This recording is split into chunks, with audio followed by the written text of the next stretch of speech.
نحمده ونصلي ونسلم على رسوله الكريم أما بعد فأعوذ بالله من الشيطان الرجيم بسم الله الرحمن الرحيم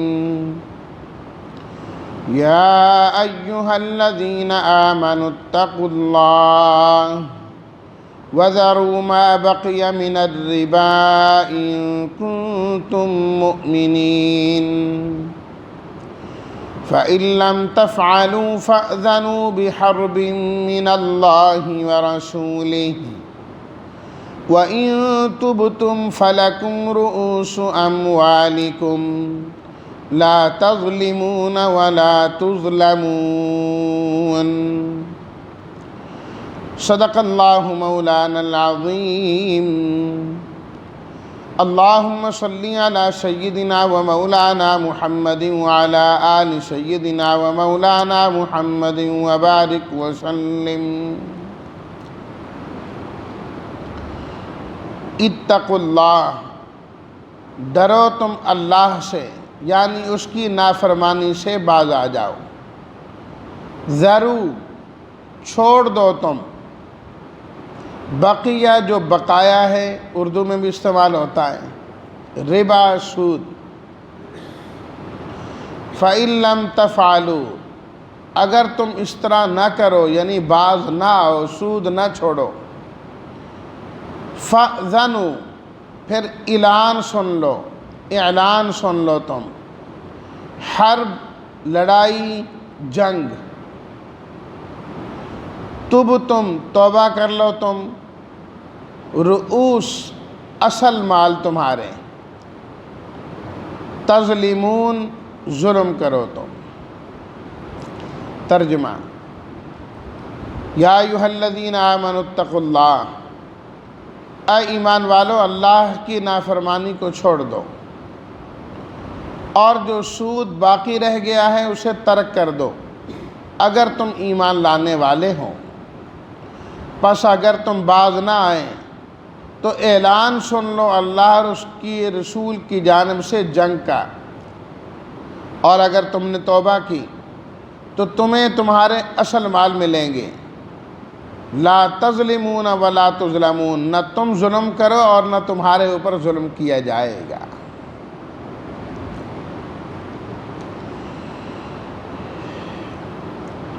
یہ چوتھی آیت ہے جو ربا اور سود کے متعلق ہے، اور یہ آیت سود کے متعلق سب سے سخت ترین آیت ہے، سب سے سخت ترین آیت ہے کہ اللہ تعالیٰ نے اس کے اندر یہاں تک فرما دیا، اللہ اکبر، اس میں بھی اور اگلی دونوں کے اندر، کہ باز آ جاؤ نہیں تو اللہ اور اس کے رسول کے ساتھ جنگ کے لیے تیار ہو جاؤ۔ اس سے آگے تو بات ہی کوئی نہیں رہ جاتی، پھر مسئلہ ہی ختم ہو گیا۔ اور پھر اللہ تعالیٰ نے شروع کہاں سے کیا؟ یا ایھا الذین آمنوا، اور اس پہلی آیت میں 2 مرتبہ اللہ تعالیٰ نے ایمان کا ذکر کیا، یا ایھا الذین آمنوا، اور آخر میں فرمایا ان کنتم مؤمنین، اے ایمان والوں تم سود کو چھوڑ دو اگر تم ایمان والے ہو، کہ اگر تمہارے اندر ایمان ہوا تو وہ ایمان تمہیں ضرور مجبور کرے گا اس بات پر کہ تم اس سود کو چھوڑو۔ یعنی کہ اللہ تعالیٰ نے اس بات کی طرف متوجہ کیا کہ جو شخص کلمہ پڑھنے کے باوجود سودی معاملات کو اور سودی چیزوں کو نہیں چھوڑتا، اسے تو اپنے ایمان کی ہی خیر منانی چاہیے، اسے اپنے ایمان کی خیر منانی چاہیے۔ اس کا ایمان صرف زبانی ایمان ہے، حقیقت میں ایمان کوئی نہیں۔ حقیقی ایمان وہ ہوتا ہے جو انسان کو حرام چھوڑنے پر مجبور کر دے، کہ میں یہ حرام کام نہیں کر سکتا. اور پھر سود جیسا کام، اللہ اکبر.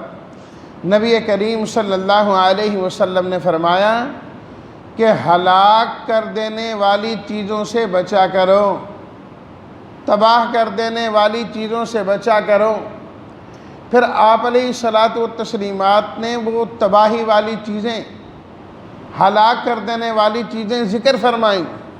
ان کے اندر آپ علیہ الصلاۃ والتسلیمات نے فرمایا کہ ایک چیز سود ہے جو انسان کو تباہ کر دیتی ہے، اور یہ ایسی بری ترین چیز ہے.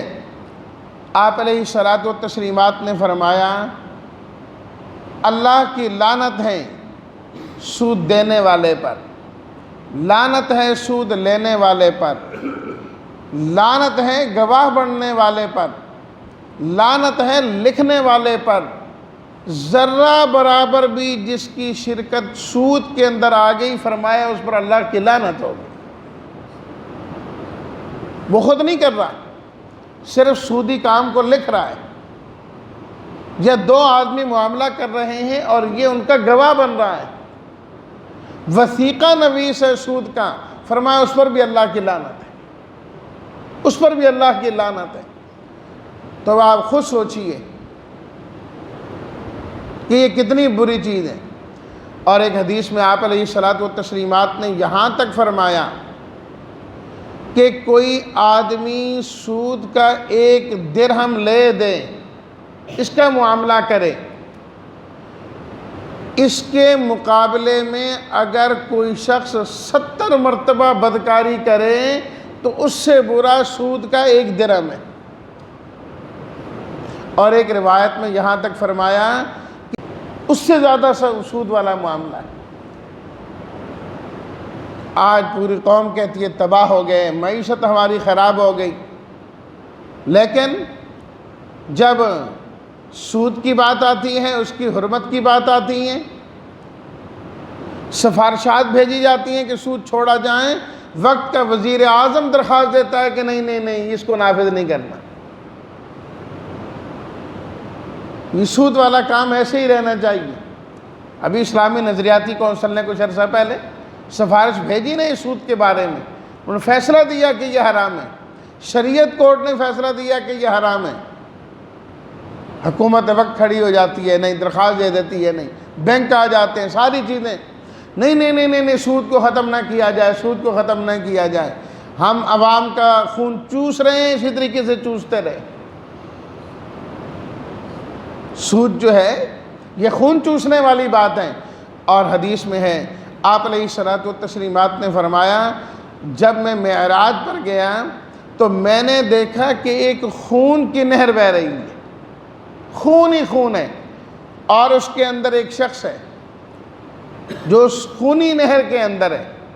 جب وہ آدمی باہر نکلنا چاہتا ہے تو کنارے پر ایک شخص کھڑا ہے جو اس کو پتھر مارتا ہے، زخمی کرتا ہے، اور وہ آدمی دوبارہ اسی میں چلا جاتا ہے. پھر وہ آنا چاہتا ہے، پھر وہ اس کو پتھر مار کے واپس کر دیتا ہے. میں نے پوچھا کہ یہ کون ہے جو خون کی نہر کے اندر ہے؟ آپ علیہ الصلاۃ والتسلیمات نے فرمایا مجھے بتایا گیا کہ یہ سود خور ہے، کہ یہ لوگوں کا خون چوسا کرتا تھا. اللہ تعالیٰ نے آپ کو اپنی آنکھوں سے دکھا دیا کہ یہ کس طرح خون کی نہر کے اندر ہے، خون کی نہر کے اندر ہے. اور بلکہ میں روایت پڑھ رہا تھا، آپ علیہ الصلاۃ والتسلیمات نے فرمایا اسی موقع پر مجھے یہ بھی دکھایا گیا کچھ لوگ ہیں، فرمایا ان کے پیٹ اتنے بڑے بڑے ہیں جس طرح رہنے کے لیے گھر ہوتے ہیں، اتنے بڑے بڑے پیٹ ہیں. آپ نے فرمایا میں نے خود دیکھا کہ ان پیٹوں کے اندر مجھے سانپ نظر آئے، میں نے خود دیکھا کہ اس کے اندر سانپ ہیں. میں نے پوچھا کہ یہ کون لوگ ہیں؟ تو بتایا گیا کہ یہ سود خور ہیں، یہ سود خور ہیں. تو اللہ تعالیٰ فرماتے ہیں ایمان والو اگر تمہارے اندر کوئی رتی برابر ایمان ہوا نا، رتی برابر تھوڑا سا بھی ایمان ہوا، تم سود کا کام کبھی نہیں کر سکتے. یا ایھا الذین آمنوا اتقوا اللہ، اللہ سے ڈرو اللہ سے، وذروا ما بقی من الربا، جو سود باقی رہ گیا اسے چھوڑو۔ اب دیکھیے حکم اللہ نے یہ دینا ہے کہ سود کو چھوڑو، اس سے پہلے یا ایھا الذین آمنوا، اس سے پہلے اتقوا اللہ، اور اس کے بعد ان کنتم مؤمنین، کتنی چیزیں اللہ نے دائیں بائیں شروع اور آخر میں لگائیں صرف یہ سمجھانے کے لیے کہ تم نے سود کو چھوڑنا ہے، سود کو چھوڑنا ہے، تمہارے ایمان کا تقاضا یہ ہے تم سود چھوڑو۔ اگر تمہارے اندر تقوی موجود ہے، تم متقی بننا چاہتے ہو، اللہ کا ڈر تمہارے اندر موجود ہے، اللہ کا خوف موجود ہے، تو سب سے ضروری ہے کہ تم سود کو چھوڑنے والے بن جاؤ۔ وَذَرُوا مَا بَقِيَ مِنَ الرِّبَا، روایات میں آتا ہے مکہ المکرمہ میں دو قبیلے تھے، بنو ثقیف اور بنو مخزوم۔ بنو ثقیف نے پیسے بنو مخزوم کو دیے ہوئے تھے سودی لین دین میں، کاروبار میں، اور پھر یہ بنو ثقیف مسلمان ہو گئے، اور ادھر سے سود کا حکم نازل ہو گیا ہے، حرمت کا حکم نازل ہو گیا کہ یہ بالکل حرام ہے۔ اللہ اکبر۔ اور بنو مخزوم جو ہے وہ مسلمان نہیں ہوئے تھے لیکن مسلمانوں کے تابع تھے۔ اب ان کی آپس میں لڑائی شروع ہو گئی، جس سود کا پیسہ ہم کیسے واپس کریں، ہم نے تو نہیں دینا، شریعت میں حرام کر دیا گیا۔ انہوں نے کہا ہم نے تو پہلے کا معاملہ کیا ہوا۔ ان کی آپس میں جو لڑائی ہوئی تو مکہ، فتح مکہ کے بعد کا یہ واقعہ ہے۔ مکہ فتح ہو چکا تھا، تو مکہ کے جو گورنر تھے اس وقت کے، انہوں نے یہ معاملہ لکھ کر نبی کریم صلی اللہ علیہ وسلم کی خدمت میں بھیجا کہ پہلے کہ انہوں نے یہ معاملہ کیا ہوا ہے، اب تو دین اسلام آ گیا اور اس کا حکم آ گیا ہے، اور سود کی حرمت بالکل واضح طور پر بیان کر دی گئی، اب کیا کیا جائے؟ تو اس کے متعلق اللہ تعالیٰ نے یہ آیات نازل فرمائی کہ اگر ایمان لائے ہو تو پھر تمہیں یہ ربا اور سود چھوڑنا ہوگا۔ وَذَرُوا مَا بَقِيَ مِنَ الرِّبَا، باقی جو سود ہے معاملات ختم۔ اللہ اکبر۔ ہاں، جو اصل مال ہے وہ تمہیں واپس دیا جائے گا، اصل مال تمہیں جو ہے واپس دیا جائے گا۔ لاکھ روپیہ دیا اور سود کے طور پر دیا کہ تم نے 1.5 لاکھ مجھے واپس کرنا ہے، یہ جتنی دیر استعمال کرو گے ماہانہ اتنے پیسے تم مجھے واپس کرتے رہو گے۔ فرمایا وہ تو نہیں، لیکن اصل سرمایہ تمہیں واپس ملے گا۔ فَلَكُمْ رُءُوسُ أَمْوَالِكُمْ، اصل سرمایہ تمہیں واپس ملے گا۔ وَذَرُوا مَا بَقِيَ مِنَ الرِّبَا إِن كُنتُم مُؤْمِنِينَ فَإِن لَّمْ تَفْعَلُوا، فرمایا کہ اگر تم اس طرح نہیں کرو گے، یعنی سود نہیں چھوڑو گے، فَأْذَنُوا بِحَرْبٍ مِّنَ اللَّهِ وَرَسُولِهِ، پھر تم اعلان سن لو اللہ اور اس کے رسول کی جانب سے جنگ کا، کہ پھر ویسے تو ہم نے پیچھے پڑھا نا کہ ایمان والے اللہ کے دوست ہوتے ہیں اور اللہ ایمان والوں کا دوست ہوتا ہے۔ فرمایا ایمان کے باوجود اگر سود تم نہیں چھوڑتے پھر اللہ تمہارا حمایتی اور مددگار نہیں، الٹا تمہاری اللہ اور اس کے رسول کے ساتھ جنگ ہے۔ اور جنگ کے اندر کیا ہوتا ہے؟ دوسرے کو نقصان پہنچانا، دوسرے کو زیر کرنا۔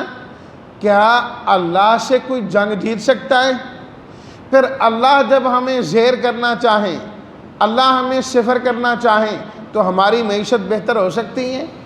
اللہ تعالیٰ ہمیں صفر کرنا چاہیں، کیا ہمارے حالات بہتر ہو سکتے ہیں؟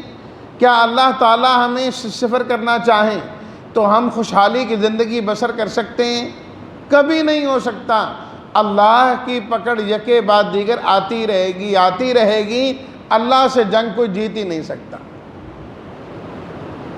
دین اسلام میں 2 کام ایسے ہیں جن پر فرمایا گیا کہ جو یہ کام کرے گا وہ ہمارے ساتھ جنگ کرے گا۔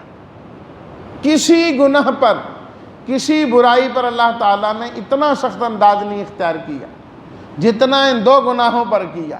ایک یہ سود والا معاملہ ہے کہ یہاں پر اللہ تعالیٰ نے واضح طور پر فرما دیا اعلان جنگ، اور دوسری چیز حدیث میں آتی ہیں، نبی کریم صلی اللہ علیہ وسلم نے ارشاد فرمایا، اللہ تعالیٰ فرماتے ہیں من عادالی ولیجن، فرمایا جو میرا دوست ہے، اللہ والا ہے، وہ انسان جس کا تعلق رب العالمین سے جڑا ہوا ہے، اللہ کا ولی ہے، من عادالی ولیجن، فرمایا جو میرے کسی دوست سے دشمنی رکھے گا، میرے کسی ولی سے دشمنی رکھے گا، فقد آذنتہ بالحرب، فرمایا میں اس کے خلاف بھی اعلان جنگ کرتا ہوں، اعلان جنگ کرتا ہوں۔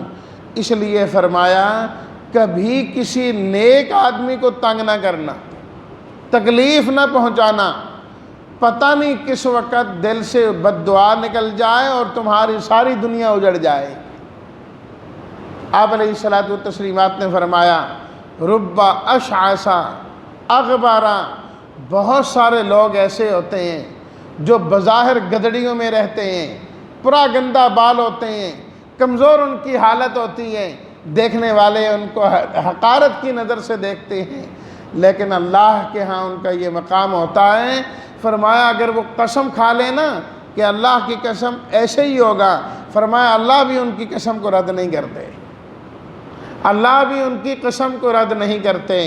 تو اللہ والوں سے دشمنی رکھنا، نیک لوگوں سے دشمنی رکھنا، اس پر بھی اعلان جنگ کا حکم فرمایا گیا ہے۔ فَأَذَنُوا بِحَرْبٍ مِّنَ اللَّهِ وَرَسُولِهِ وَإِن تُبْتُمْ، اگر تم توبہ کر لو، جو ہو گیا سو ہو گیا، فَلَكُمْ رُؤُوسُ أَمْوَالِكُمْ، تمہارے اصل مال تمہیں ملیں گے، لا تظلمون، اے لوگو تم بھی ظلم نہ کرو، تم کہو نہیں اسلام سے پہلے جتنا مال دیا سود پر دیا، مال بھی لوں گا سود بھی لوں گا، فرمایا تم ظالم بن جاؤ گے۔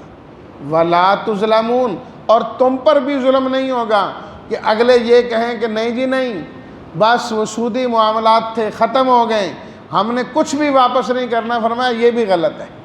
لا تظلمون، تمہارے اصل سرمایہ تمہیں نہ ملیں، تمہارے اوپر ظلم ہوگا، اور اللہ ظلم کبھی برداشت نہیں فرماتے۔ تو اس لیے فرمایا جو اصل سرمایہ ہے وہ واپس ملے گا، وہ انکار کریں تو وہ ظالم بنیں گے، اور جو زائد ہے وہ تمہیں نہیں ملیں گے۔ اگر تم نے مطالبہ کیا تو تم ظالم بنو گے، تم ظالم بنو گے۔ تو یہ ہے وہ سخت اعلانات جو اللہ تعالیٰ نے اس آیت کے اندر سود کے متعلق فرمائے۔ اللہ ہمیں سمجھنے والا بنائے، اور اللہ تعالیٰ ہمیں ہر قسم کی تباہی سے اور بربادی سے بچائیں، اور تباہی لانے والے جو کام ہیں اللہ ان کو بھی ترک کرنے کی، اور خصوصاً سود جیسی لعنت سے اللہ ہمارے اس معاشرے کو پاک اور صاف فرمائے۔ وآخر دعوانا ان الحمد للہ رب العالمین۔